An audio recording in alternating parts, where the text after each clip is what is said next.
వీధిలో నలుగురు ఐదుగురు చంటిబిడ్డ తల్లులు ఉన్నారనుకోండి. వాళ్ళు ఏం చేస్తున్నారంటే భోజనం బయట పెడుతున్నారు పిల్లలకి. బయట పెడుతున్నప్పుడు మీ పిల్లోడు బాగానే తినేస్తున్నాడు, 2 కూరలు, కూర అన్నం మజ్జిగన్నం కూడా తినేస్తున్నాడు అని ఒకళ్ళనొకళ్ళు అనుకుంటున్నారన్నమాట. అనుకుంటే గొడవ కింద ఉండేది.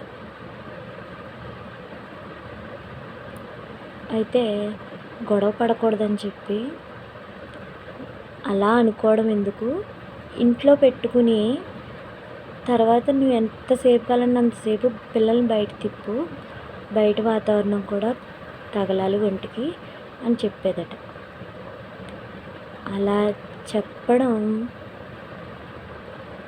కొంతమందికి నచ్చదట. అయితే మనకు తెలిసినంత మటుకు మంచే చెప్పాలే తప్ప చెడు మాత్రం చెప్పకూడదు.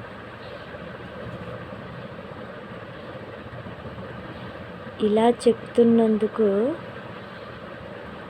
ఆవిడ వచ్చినప్పటికీ పిల్లల్ని దాచుకోవడం మొదలుపెట్టారంట. చూసారా, మంచి చెప్పినందుకు వాడు పిల్లల్ని దాచుకుంటున్నారు. అదే మీ పిల్లలు ఇంత తినేస్తున్నాడు, అన్ని తినేస్తున్నాడు అన్నందుకు ఒకళ్ళనొకళ్ళు మాట్లాడుకుంటున్నారంట. ఎంత విచిత్రమో ఇది.